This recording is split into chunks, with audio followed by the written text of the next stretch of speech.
क्या आपने कभी सोचा कि चाइना इतना सस्ता माल आपको कैसे दे रहा है? कभी दिमाग में आया ये बात?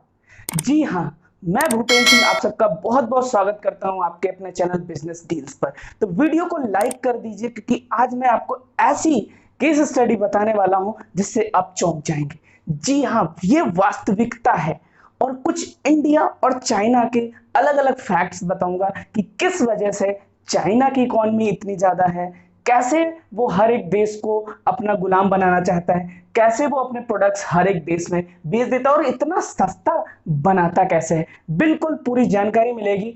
आप अगर चैनल पर नए हैं तो सब्सक्राइब जरूर कर लीजिएगा, बेल आइकन दबा लीजिए क्योंकि इस चैनल पर मैं आपको देता हूं new business ideas, case studies, sales strategies और बहुत सारी ऐसी जानकारी। जी हाँ दोस्तों, क्या आपके कभी दिमाग में आई ये बात कि चाइना इतना सस्ता मटेरियल कैसे बनाता है? आज की डेट में हर एक कंपनी चाइना से मटेरियल ले रही है और असेंबल करके हमें दे रही है। चाहे वो सैमसंग ले लो, चाहे वो एसी कंपनियां, यार कितना भी कुछ ले लो, एसी ले लो, मोबाइल्स ले लो, सीमेंट ले लो, क्या कुछ शूज ले लो, क्लॉथ ले लो। अरे यार, सस्ता मटेरियल ही नहीं, वो लग्जरी ब्रांड्स को भी कैप्चर कर रहे हैं। जैसे कि आपके बहुत सारे लग्जरी घड़ियां हैं या फैशनेबल क्लॉथ्स हैं या शूज हैं, ये सब भी चाइना खुद बना रहा है। तो बिल्कुल भी आप इस कंफ्यूजन में ना रहें कि चाइना केवल सस्ते ही मटेरियल्स बना रहा है। नहीं, चाइना लग्जरी ब्रांड्स के साथ भी कोलैबोरेट करके बहुत ही अच्छे अच्छे प्रोडक्ट्स भी ला रहा है मार्केट में। तो कैसे क्या बनाता है, कैसे क्या करता है, कैसी इनकी स्ट्रैटेजी रहती है, सब कुछ जानेंगे इस वीडियो में। पहली चीज मैं आपको बताना चाहता हूं कि ये लोग करते हैं डंपिंग। डंपिंग क्या होता है? बिल्कुल आसान भाषा में समझते हैं, मास प्रोडक्शन। मास प्रोडक्शन यानी कि बहुत ही बड़े स्केल पर प्रोडक्शन करना। बिल्कुल आसान भाषा में ऐसे हम आपको सिखाएंगे मास प्रोडक्शन का क्या बेनिफिट होता है। जैसे कि आप लोग 4 लोग रह रहे हैं अपने घर में और 4 लोगों भर का खाना बना है, लेकिन अगर कोई एक गेस्ट आ जाता है तो उसी खाने में 5 लोग एडजस्ट हो जाते हैं। जी बिल्कुल यही सेम स्ट्रैटेजी है कि अगर आप कोई रेस्टोरेंट चला रहे हैं तो आप 4 लोगों से 5 लोगों में खाना वो डिस्ट्रीब्यूट कर देते हैं। सेम यही स्ट्रैटेजी चाइना की है कि वो मास प्रोडक्शन करो, उसी कम से कम लेबर में ज्यादा से ज्यादा आउटपुट, मतलब मिनिमम पॉसिबल इनपुट में मैक्सिमम आउटपुट। ये चाइना की स्ट्रैटेजी है। तो एक बात ये होगी। अब दूसरा क्या आता है? उनकी लेबर। लेबर, आप सोच रहे होंगे कि चाइना की पॉपुलेशन ज्यादा है तो इसलिए चाइना की लेबर सस्ती है। जी बिल्कुल नहीं। वो क्या करते हैं कि स्किल डेवलप करते हैं। आपने देखा होगा कि मैं बहुत सारे अपने वीडियोस में मेंशन कर चुका हूं कि आपको स्किल लेबर चाहिए इसके लिए, या ये कोई प्रोडक्ट कर रहे हैं तो इसके लिए ऑपरेटर ये चाहिए।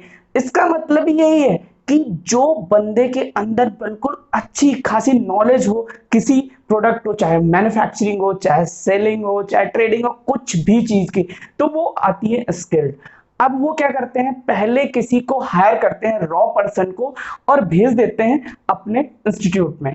एक उन्होंने ट्रेनिंग इंस्टीट्यूट छोटा सा ऑफिस में ही बना रखा है। वहां पर जैसे कि हम यहाँ पर एग्जांपल ले लेते हैं, उनको एक मोबाइल बनाना है तो उस मोबाइल में क्या करना है, पीसीबी सोल्डरिंग करनी है या आपको माइक लगाना है, कुछ भी लगाना है या असेंबलिंग करना है, तो वो एक पर्टिकुलर स्किल्स का आपको ऐसा मतलब कीड़ा बना देते हैं ना कि आप उसमें एक्सपर्ट हो जाते हैं। जब आप एक्सपर्ट होंगे तो आप, जैसे एक रॉ पर्सन होगा, वो मान लेते हैं 2 मोबाइल असेंबल करेगा, आप कितना करेंगे? 10 करेंगे, मतलब आप 5 टाइम्स मल्टीप्लाई कर देते हैं। तो वो एक चीज ये करते हैं, उनकी लेबर सस्ती नहीं है, उनकी लेबर स्किल्ड है। वो पहले स्किल डेवलप करते हैं। आज इंडिया में आप किसी भी फील्ड में चले जाइए, स्किल बहुत ही कम होती है। हर एक फैक्ट्री ले लीजिए या इंडस्ट्री, मैन्युफैक्चरिंग इंडस्ट्री हो या सेल्स टीम हो, कहीं भी हो, तो उनमें पहले स्किल डेवलप हो। बहुत सारे कोर्सेस होते हैं स्किल डेवलपमेंट के,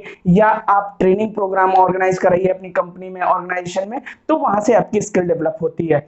दूसरा क्या ये लोग करते हैं कि खुद आर&डी पे थोड़ा कम फोकस करते हैं। ये लोग क्या करते हैं, ये control C and control V वाली टेक्निक अपनाते हैं। मतलब कुछ भी अगर यूएस ने बनाया तो वो चाइना आता है, पहले प्रोडक्ट और उसका ऑपरेशन हो जाता है। मतलब उसको सीधे चाइना में इंपोर्ट ही इसीलिए किया जाता है कि उसको ऑपरेशन थिएटर ले चलो, सारे पुर्जे देख लो और अपना खुद का बना दो। ये लोग आर&डी पे ज्यादा दिमाग नहीं लगाते हैं, ये लोग दिमाग लगाते हैं मास प्रोडक्टिविटी पे। शायद इसी वजह से आज सैमसंग जैसे ब्रांड भी बहुत सारे प्रोडक्ट्स चाइना से इंपोर्ट कर रहे हैं। तो तीसरा चीज हो गई कि ये लोग आर&डी पे कम, मैन्युफैक्चरिंग पे ज्यादा फोकस करते हैं। मैं बिल्कुल ये नहीं कह रहा कि ये आर&डी नहीं करते हैं, आर&डी करते हैं, लेकिन ये बहुत सारे केसेस में क्या करते हैं, जापान, यूएस, इंडिया, इन सब जगहों के प्रोडक्ट को खोल खाल के अपना खुद का प्रोडक्ट बना देते हैं। तीसरी बात ये रही। अब आते हैं चौथी, वहां क्या है, स्टेबिलिटी है। स्टेबिलिटी हर एक केस में, चाहे इनकी गवर्नमेंट हो, चाहे इनका कॉरपोरेट सेक्टर हो, चाहे इनके लाइसेंस प्रोसीजर हो, चाहे इनकी लेबर हो, हर एक चीज में। अभी मान लेते हैं कि अगर आप यूएस में बैठे हुए हैं, अगर कोई प्रोडक्ट लॉन्च करते हैं तो आपके सबसे पहले जहन में कौन स्ट्राइक करता है, चाइना। चाइना इसी वजह से, क्योंकि उसने अपना ट्रस्ट बिल्ड किया है, चाइना के पास अच्छी ट्रांसपोर्ट फैसिलिटीज हैं, चाइना की गवर्नमेंट चाइनीज कॉरपोरेट को खुद प्रमोट करती है। यहां इंडिया में क्या है, अगर कोई गवर्नमेंट किसी भी कॉर्पोरेट को प्रमोट करेगी तो वो लोग समझते हैं कि यार इन्होंने पैसा खिलाया इसलिए प्रमोट कर रहे हैं, जबकि चाइना गवर्नमेंट खुद अपने कॉर्पोरेट को, अगर उनको श्रीलंका में कुछ भी प्रोजेक्ट करना है तो वो अपने कॉर्पोरेट को इंट्रोड्यूस करते हैं कि यार ये देखो सस्ते में बना देंगे, ये अच्छे में बना देंगे। अब उनके पास में क्या होता है कि वो लोग प्रॉफिट मार्जिन भले ही कम हो, लेकिन 10 प्रोजेक्ट उनके पास होते हैं। हमारे पास में क्या है, हमारे पास एक प्रोजेक्ट है तो हम उसी से इतना चूस लेते हैं प्रॉफिट कि हम साल भर खाएं, लेकिन वो ऐसा नहीं करते। वो एक प्रोजेक्ट में उतना ही कमाते हैं जितना वो एक महीने खाएं। उन्होंने क्या किया, 12 महीने के लिए 12 प्रोजेक्ट लिए। अब यार हमने एक प्रोजेक्ट किया तो अगली बार से मुझे एक भी नहीं मिलेंगे, लेकिन उनके मल्टीप्लाई हो रहे हैं। तो ये स्ट्रैटेजी है चाइना की, उनके अंदर स्टेबिलिटी बहुत बड़ा एक टॉपिक है। मैं पूरा इसको ब्रीफ में आपको एक्सप्लेन करूंगा। अभी मैंने जैसे गवर्नमेंट का बता दिया आपको। अभी क्या होता है कि बहुत सारी पॉलिसीज होती हैं। जैसे इंडिया में क्या है कि अगर आप सोचते हैं किसी कंपनी को लगाने का, तो आपको बहुत सारे, यार ये एनओसी लेना होगा, मुझे ये जीएसटी रजिस्ट्रेशन कराना है, मुझे ये एमएसएमई रजिस्ट्रेशन कराना है, या ऐसे बहुत सारे रजिस्ट्रेशन होते हैं और आप कंफ्यूज हो जाते हैं यार कि किसके पास जाएं, कहाँ से करवाएं, और ये बहुत सारा पैसा मुझसे लेते हैं, या अलग अलग कंसल्टेंसी अपना उल्लू सीधा करती हैं। तो ये बहुत बड़ा ड्रॉबैक है। मुझे ये लगता है कि एक कोई कंसल्टेंसी हो, उसका प्राइस फिक्स हो, उसके पास आप जाएं, अपनी सारी बात बताएं, और वो लाइसेंस, हालांकि इंडियन गवर्नमेंट इस पे वर्क कर रही है, उसने बहुत सारी चीजें ऑनलाइन कर दी हैं, आपको यूट्यूब पे वीडियोस मिल जाएंगी कैसा रजिस्ट्रेशन प्रोसेस है। तो एक तो मुझे लगता है इसमें स्टेबिलिटी होनी चाहिए। दूसरा, गवर्नमेंट, यहां क्या होता है, हर 5 साल के बाद गवर्नमेंट बदलती है और लगभग पॉलिसी चेंज हो जाती है। तो यार कोई भी अगर बिजनेसमैन आना चाहता है तो वो ये सब पॉलिसी नहीं चाहता है, वो ये चाहता है कि हमारा काम अच्छे से हो। उन फला गवर्नमेंट को फंड देना है, ढमका गवर्नमेंट को फंड देना है, इतने दिन बाद ये करना है, ये सब ड्रॉबैक्स हैं इंडिया में। तो इसलिए थोड़ा इंडिया आने से हिचकते हैं लोग। तीसरा क्या है, यहाँ की मैन पावर में स्किल नहीं है। अभी बहुत सारे स्किल डेवलपमेंट इंस्टीट्यूट आ गए हैं जहां पर आपको, अगर कोई शूज मेकर है तो शूज का, या आपको हॉस्पिटैलिटी का, या ऐसे बहुत सारे स्किल बिल्ड करे जा रहे हैं। लेकिन कुछ समय लगेगा कि यहाँ पर भी लोग स्किल्ड हो जाएंगे। लोग यहाँ पर खाली पैसा ज्यादा कमाना चाहते हैं, वो अपने अंदर स्किल नहीं लाना चाहते। तो आपको स्किल पे फोकस करना है, पैसा आपके पास आ जाएगा। अगर आप एक रिपेयरमैन है या प्लम्बर हैं तो आपको प्लम्बिंग का सारा चीज पता होना चाहिए, आप थोड़ा बहुत एजुकेट होने चाहिए। तो ये सब आपकी स्किल तब काम आएंगी अगर आप अच्छा काम करके देंगे, तो माउथ टू माउथ पब्लिसिटी आपकी अच्छी हो जाएगी। तो ये हो गया एक स्किल का फंडा।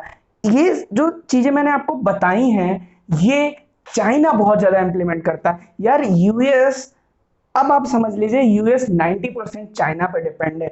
वो कुछ भी खुद करना चाहते ही नहीं है, वो किसी और से कराना चाहते हैं, और चाइना इसी का फायदा उठा रहा है। चाइना क्या करता है कि अपनी जो मैन पावर है उसको एम्प्लॉयमेंट देगा। एक्चुअली क्या है कि चाइनीज की पॉलिसी ये है कि वो बहुत ज्यादा अपनी जो कॉर्पोरेट्स हैं उनको स्केल अप करने में ध्यान देते हैं। जी हाँ, बिल्कुल सही सुना। वो अपने कॉर्पोरेट्स को, जो उनकी इंडस्ट्रीज हैं, जो छोटे लघु उद्योग हैं, उनको स्केल कैसे करना वो बहुत अच्छे से जानते हैं। उनके लिए चाहे वो लोन हो या उनकी कुछ और पॉलिसीज हो, लाइसेंस पॉलिसी हो, ये सब में वो टाइम टू टाइम चेंज करते रहते हैं। और यहाँ पर क्या होता है कि हम हर बात में रिलीजन, हिंदू मुस्लिम सिख ईसाई घुसा देते हैं। हर बात में गवर्नमेंट ये इनकी है, चमचों की है, ये भक्तों की है, तो ये सब हर बात में घुसा देते हैं और कहीं ना कहीं इसी का एक्सक्यूज करते हैं कि यार हमें गवर्नमेंट ने ये नहीं दिया, हमें गवर्नमेंट ने वो नहीं दिया, हम खुद कुछ करना नहीं चाहते, हम कोई स्किल डेवलपमेंट करना नहीं चाहते हैं, हम चाइना पे अच्छे अच्छे ब्लॉग लिखना चाहते हैं लेकिन हम उसके लिए कुछ पढ़ना नहीं चाहते हैं। ये सारे ड्रॉबैक्स हैं। अगर आप इनको मानते हैं, इन ड्रॉबैक्स को, तो हम और आप मिलकर के, एक गवर्नमेंट का फैक्टर छोड़ दीजिए, हर एक चीज जो हम अपने लेवल पे शॉर्ट आउट कर सकते हैं वो करें। आज की डेट में चाइना ने नेपाल, पाकिस्तान और श्रीलंका, इनको पूरा कैप्चर करके रखा है। वो जो भी बोलता है ये लोग करते हैं, क्योंकि हर एक प्रोडक्ट लगभग चाइना का है। आज वर्ल्ड में जो ग्लोबल आउटपुट है चाइना 30% तक दे रहा है। तो यार कहीं ना कहीं चाइना की पॉलिसीज, चाइना की मैन पावर, चाइना का कॉर्पोरेट, चाइना के स्ट्रैटेजीज बेहतर हैं। हम इंडिया को भी बेहतर बना सकते हैं। अगर आपको ये वीडियो अच्छा लगे तो इसको शेयर जरूर करिएगा, क्योंकि हो सकता है कुछ इंफॉर्मेशन मैंने मिस करी हो, तो वो आप इसमें ऐड करिए, हमें कमेंट बॉक्स में बताइए और अपनी स्किल्स को इंप्रूव करिए, अपने बिजनेस को स्केल करिए। मैं ऐसे ही वीडियोस आपके लिए लाता रहूंगा। धन्यवाद। जय हिंद।